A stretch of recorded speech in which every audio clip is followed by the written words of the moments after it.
જુઓ આ દ્રશ્યો. આ કોઈ ફિલ્મના શૂટિંગના દ્રશ્યો નથી, પણ ડાયમંડ સિટી સુરતની વાસ્તવિકતા છે, જ્યાં કાયદાનો ડર હવે માત્ર કાગળ પર રહી ગયો હોય તેવું લાગે છે. ધોળા દિવસે જાહેર રસ્તા પર જ્યારે યુવાનો આ રીતે હિંસા પર ઉતરી આવે ત્યારે સવાલ થાય કે શું સુરત હવે અસુરક્ષિત બની ગયું છે? ઘટના છે સુરતના પોશ ગણાતા અઠવા વિસ્તારની. કારણ જાણીને તમે પણ ચોંકી જશો. માત્ર વાહન ઓવરટેક કરવા જેવી આટલી અમથી વાતમાં 6 થી વધુ લબરમુછિયા યુવાનો જાહેરમાં એકબીજા પર તૂટી પડ્યા. કોઈના હાથમાં લાકડાના ફટકા છે તો કોઈ પટ્ટા વડે હુમલો કરી રહ્યું છે.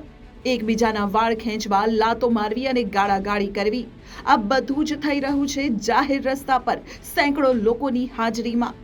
વિડીયોમાં સ્પષ્ટ દેખાય છે કે આ કિશોરોમાં પોલીસ કે કાયદાનો રજ માત્ર પણ ભય નથી. જો સામાન્ય વાતમાં આ યુવાનો રસ્તા વચ્ચે હિંસા કરી શકતા હોય તો સામાન્ય નાગરિકોની સુરક્ષાનું શું?